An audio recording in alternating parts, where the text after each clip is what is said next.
Modern Warfare 3's Season 1 update is coming next week, and while it's possible we get some fixes here and there in the meantime, with such a large update on the horizon bringing along with it new maps, the Warzone experience, everything like that, I'd imagine that we don't see any sort of title update or anything massive for the game until then, though sure, it could happen. But with that in mind, today I wanted to take a look at the coming changes for Modern Warfare 3 in this next upcoming update for Season 1.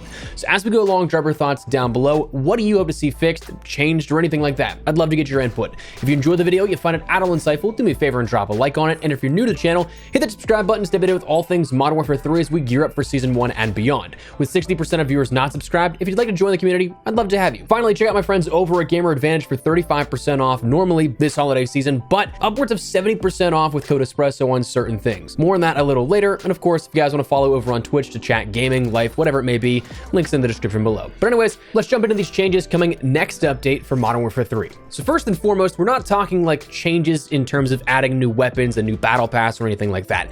We're focusing more so in this video on the sort of technical aspect of things that are on both a higher scale of things that you'll notice just immediately, but also things that are on the back end that may be some bugs that you maybe have never heard of before, but are definitely important to note. So let's start with those higher ticket items, things that you'll definitely notice for sure. One of the big ones is that of the Gaia Groot skin, the Black Cell skin from Season 6 here that was available within the Battle Pass of Modern Warfare 2 Season 6 and Warzone Season 6.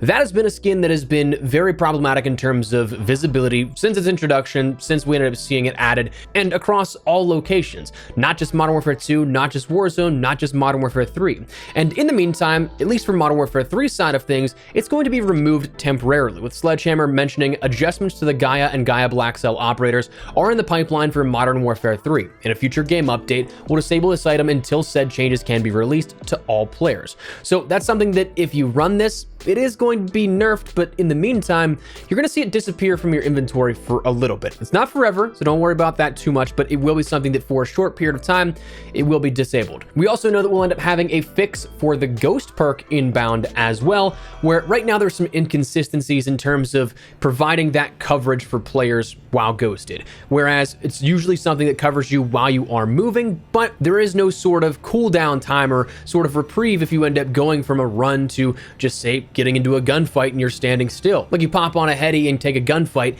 you're no longer protected by that ghost immediately. So it is something that it's very likely we'll see a sort of cooldown, maybe where it's like a second or two delay from whenever you stop sprinting to whenever you're not covered. But for right now, it's not necessarily where the perk should be, and that's going to have a fix coming in the next update.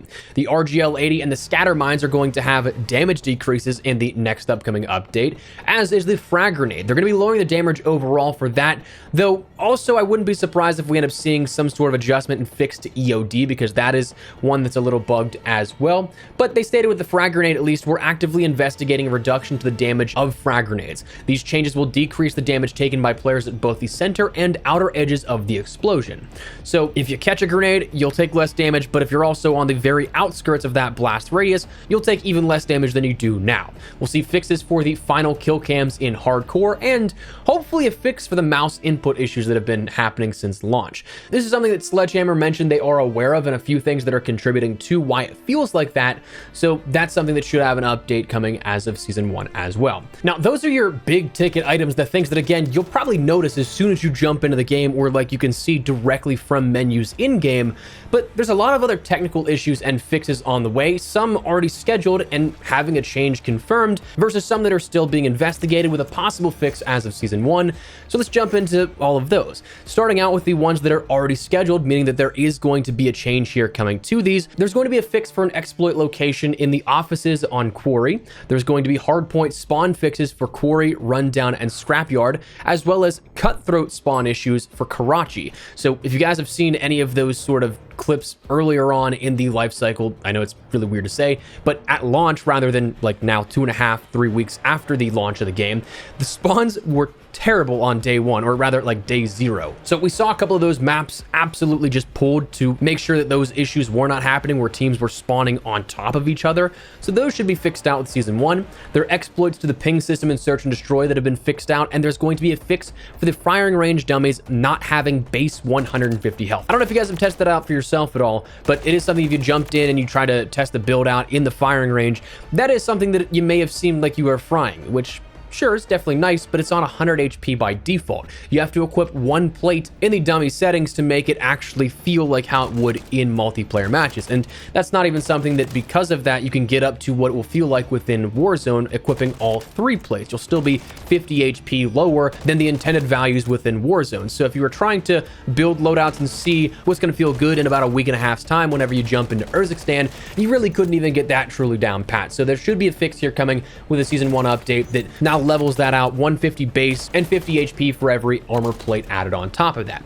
Now, as for the stuff they are investigating, again, a possible fix is coming with Season 1, but there is no guarantee here. But it still looks like that could be the case. Firstly, an exploit allowing players to sprint in prone positions. This new snake glitch is something that is definitely weird to look at, but also does give a significant advantage to the player that does it. It, of course, distorts the hitbox and makes the player harder to hit in a gunfight, so that's, of course, something that has to be taken care of. That's an issue that, if I'm taking a guess, if there's one thing that will be fixed out from now until the Season 1 launch, if there's anything that we get before that, that'll be included with it, because that's truly a massive game-breaking bug for a lot of people. Royalty Tiger, that exclusive camo from the COD shop, is something that should have a fix coming to adjust the brightness being brighter than intended in some situations. That severe glow. The HUD in Hardcore is not always hidden. That should have a fix coming as well. In War, the scoreboard will always display 0 kills, so that, of course, is something that should be having a fix as well. There's an exploit under the map in Operation Spearhead of War that should be taken out. That's just something that is incredibly annoying to die to. The EOD padding gear, of course, is not properly mitigating explosive damage. That's something we mentioned talking about those frag grenades, so that should be something that has a fix as well. The hijacked IFF strobe gear does not grant the function as expected with certain vests, and after infill, the field of view can be set higher than expected, which is that FOV bug, if you've seen any clips of that, which oddly, I kind of like. It happens to me all the time in zombies when I'm driving around, and I kind of like it, seeing like what would be 180 FOV, it almost seems like, having that massive field of view and range of vision. I love that. So that is something that, honestly, I wouldn't be too mad if that doesn't get fixed within Season 1, but I understand where, of course, it offers a genuine advantage to the player that has that higher field of view, even if it distorts their vision and weapon models a little bit. But anyways, that is the changes here that we know will be coming and what likely will be coming within Season 1 of Modern Warfare 3. So that is where we can leave you, I guess. Just wanted to fill you guys in and let you know ahead of, again, some of the stuff that's probably going to be detailed here over the coming days with the reveal of Season 1, and also some of the sort of dev blogs talking about upcoming changes to confirm or deny some of these things. So wanted to let you guys know all you needed to know at the moment, but for now, that's what we're going to call it. Before I do, though, make sure you check out my friends over at Gamer Advantage with a site-wide 25% off discount where code Espresso can stack to give you 35% off your entire order. But, and hear me out, here's the craziest part. Today for Cyber Monday, it's 60% off the Storm, Arbor, Terra, and Walden frames. Plus, code Espresso still stacking to give you 10 additional % off, 70% off certain pairs of glasses that you can end up getting. That is truly the best deal that they have had all year, so I cannot recommend. If you guys want to check them out, learn more, check the link in the description below for all the details, all the science and all that kind of stuff. But if you guys want to pick something up, today is truly the best day of the past 365 that you have to pick something up if you guys are at all interested. I don't know of many things that go on 70% off discounts ever. So that's something that, truly check those out. I highly recommend anything you can pick up here from them. Love these guys. Been working with them for about almost 3 years at this point. So truly can't recommend them enough. Link in the description below if you guys are at all interested. But for now, that's what we're going to call it. So drop your thoughts down below. What do you think of these changes? Is there anything in particular that you guys are hoping to see fixed or happy to see fixed? Whatever the case, drop your thoughts. But if you enjoyed the video, you find it at all insightful, do me a favor and drop a like on it. And if you're new to the channel, make sure you subscribe so you don't miss a single thing regarding all things Modern Warfare 3 and Season 1 as we gear up for a very, very busy next couple of weeks here.